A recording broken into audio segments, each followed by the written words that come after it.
এই মুহূর্তে যে খবরে নজর রাখবো একটি চাঞ্চল্যকর খবর। আজ ভগবানগোলা ২ নম্বর ব্লকের আশা কর্মীদের বিক্ষোভে উত্তাল হয়ে উঠল ভগবানগোলা ২ নম্বর ব্লকের নসিপুর স্বাস্থ্য কেন্দ্র। জানিয়ে রাখি আপনাদের, ভগবানগোলা ২ নম্বর ব্লকের নসিপুর স্বাস্থ্য কেন্দ্র আশা দিদিদের বিক্ষোভে উত্তাল। রাজ্যের মুখ্যমন্ত্রী মমতা বন্দ্যোপাধ্যায় মহিলা হয়েও মহিলাদের অসুবিধার কথা শোনে না। দীর্ঘদিন থেকে চলছে বাঞ্ছনা। প্রতিশ্রুতি দিয়েছিল, কিন্তু প্রতিশ্রুতি পালন হচ্ছে না। এককালীন ভাতাও দিচ্ছে না। পালস পোলিও সহ আরও অন্যান্য কাজের ভাতা বৃদ্ধি না করায় আজ আশাকর্মীরা ডেপুটেশন দিলেন ভগবানগোলা ২ নম্বর ব্লকের নসিপুর স্বাস্থ্য কেন্দ্রের আধিকারিক মহাশয়কে। আশা দিদিরা সারাদিন প্রচণ্ড পরিশ্রম করে, কিন্তু একটা রাজমিস্ত্রির লেবারের পরিশ্রমের অর্ধেক টাকাও তারা পায় না। ভাবুন তো, একটা লেবারের মজুরি যেখানে ৬০০ টাকা, আশা দিদিরা কত পায়? তার অর্ধেকও পায় না, তার অর্ধেকের অর্ধেকটাও পায় না। আশা কর্মীদের এই দাবি, ন্যায্য দাবি না মানলে আগামী দিনে কর্মবিরতির পথে হাঁটবেন আশা দিদিরা। এছাড়া আর কোনো পথ থাকবে না। এই এলাকার আশা দিদিদের আবেদন পশ্চিমবঙ্গ সরকারের কাছে। তাদের যে সমস্ত দাবি: ১ নম্বর, আশা কর্মীদের সরকারি স্বাস্থ্যকর্মী হিসাবে স্বীকৃতি দিতে হবে। ২ নম্বর, আশা কর্মীদের নিরাপত্তার ব্যবস্থা করতে হবে। অবিলম্বে আশা কর্মীদের মাসিক বেতন ২৬,০০০ টাকা করতে হবে। অ্যান্ড্রয়েড মোবাইল সেট দিতে হবে। ইনসেন্টিভের পুরো টাকা প্রতি মাসের ১ তারিখে দিতে হবে। মা ও শিশু সুরক্ষা কাজ এবং স্বাস্থ্য বিভাগের গাইডলাইন অনুযায়ী কাজ করব, তার বাইরে কাজ করা যাবে না। মেলা, খেলা, ভোটার ডিউটি, দুয়ারে সরকার, স্কুল ডিউটি, এই সব কাজ আমরা করব না। ন্যাপকিনের ব্যবসা আশা কর্মীদের দিয়ে করা যাবে না। এই রকম বিভিন্ন দাবি দেওয়া নিয়ে আশা কর্মীদের ডেপুটেশন। তিনারা সংবাদ মাধ্যমের সামনে কি জানিয়েছেন শোনাবো আপনাদের। এই ভিডিওটি যারা দেখছেন, চ্যানেলটি লাইক করবেন, শেয়ার করবেন আর সাবস্ক্রাইব করবেন। আই লাভ মাই ইন্ডিয়া, মেরা ভারত মহান। কি দাবি মূলত? আমাদের দাবি হচ্ছে আমাদেরকে যত কাজ দিবে তার পারিশ্রমিক দিতে হবে। আমাদের হচ্ছে বেতন বাড়াতে হবে। আমাদের এখানে সেখানে ডিউটি দেওয়া চলবে না। আমাদের ডিউটি করতে দিচ্ছে, কিন্তু আমাদের কোনো নিরাপত্তা নাই। আমাদের মাকে নিয়ে আসি আমরা, আমাদেরকে রাত্রে হলে আমাদেরকে নিরাপত্তা দিতে হবে। আমাদের এই যে মেলা, খেলা সব জায়গায় দিচ্ছে, আমাদের কোনো নিরাপত্তা নাই। আমরা যদিও করি, আমাদেরকে পারিশ্রমিক দিতে হবে, এটাই আমাদের বক্তব্য।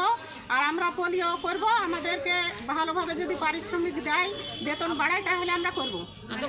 না তো আমরা বয়কট রেখেছি, আমাদের বয়কট হয়ে যাবে। আমাদের দাবি মানতে হবে। কি নাম আপনার? আমার নাম আক্তারা খানম। কোথায় বাড়ি আপনার? রানীতলা। ধন্যবাদ। যে ধরন, তাতে আমাদের দিন দিন কাজ বেড়ে যাচ্ছে, টাকা দিচ্ছে না। আমাদের সরকারি স্বীকৃতি দিতে হবে। আমাদের ন্যূনতম বেতন মিনিমাম ১৫,০০০ টাকা করতে হবে। আমাদের ভাগে ভাগে টাকা দেওয়া যাবে না। আমাদের যে বকেয়া টাকা বাকি আছে, সেই টাকাটা অবিলম্বে আমাদেরকে দিতে হবে এবং বুঝিয়ে দিতে হবে ফাইলে। তারপরে যে সমস্ত অতিরিক্ত যে কাজের চাপ, সেই কাজের চাপের জন্য যে ভাতা, সেগুলো আমাদেরকে দিতে হবে।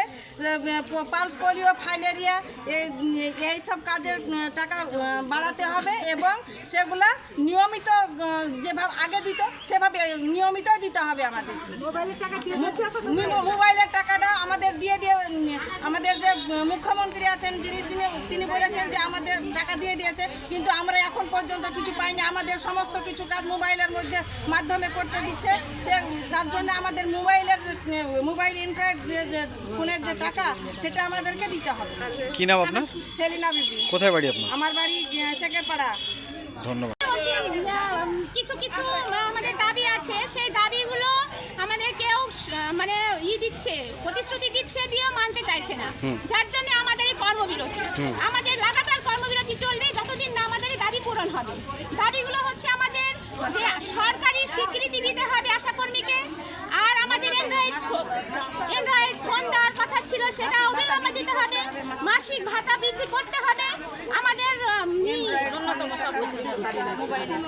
মোবাইলের টাকা ১৫,০০০ টাকা দেওয়ার কথা, সেটা দিতে হবে অবিলম্বে। ইনসেন্টিভের টাকা যে ভাগে ভাগে দেওয়া হচ্ছে, সেটা বন্ধ করতে হবে এবং বকেয়া টাকা যেটা আছে, সেটাকেও অবিলম্বে দিতে হবে।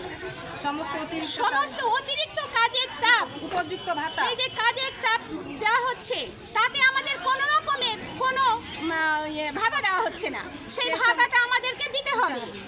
আর হচ্ছে পালস পোলিও, ফাইলেরিয়া, তারপরে পরীক্ষা, হ্যাঁ পরীক্ষা, ডিউটি, ইলেকশন, তারপরে খেলা মেলা, সমস্ত রকমের কাজ আমাদেরকে দিয়ে করানো হচ্ছে, তার কোনো পারিশ্রমিক দেওয়া হয় না। এই যে আমাদের বিয়ে বাড়ি এইগুলো আমাদেরকে সার্ভে অবিলম্বে দিতে হবে। আপনার নাম? আমার নাম অর্চনা মণ্ডল, আমি একজন আশা কর্মী।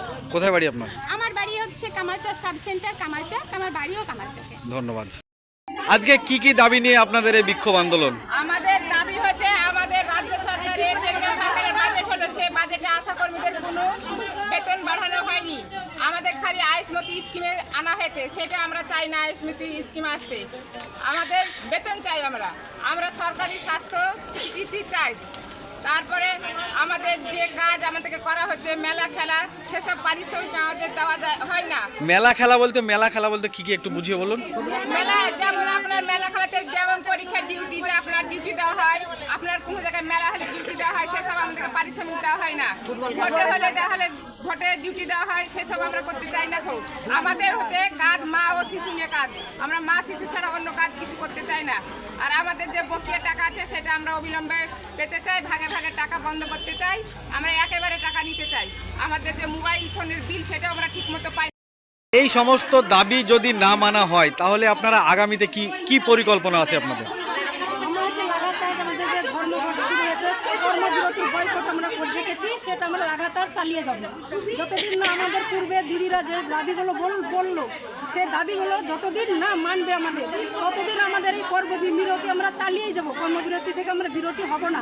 সামনে যে পালস পোলিও আছে 3 তারিখে, সেটাও আমরা বয়কট করার পরিকল্পনা করছি। আমরা কোনো কাজকর্ম করবো না, বন্ধ রেখে দিব। এটা আপনারা লিখিতভাবে জানিয়েছেন? হ্যাঁ, আমরা লিখিতভাবে কাকে জানিয়েছেন? স্যারকে জানিয়েছি। ভগবানগুলো 2 নম্বর ব্লকে বিএমএসে আমাদের নসিপুর হসপিটালে স্যারকে লিখিতভাবে দরখাস্ত দিয়েছি। কি নাম আপনার? আমার নাম হাজেরা বিবি। কোথায় বাড়ি আপনার? দক্ষিণ শহর বাড়ি, আমাদের বিয়ারপাড়া সাব সেন্টার। ধন্যবাদ।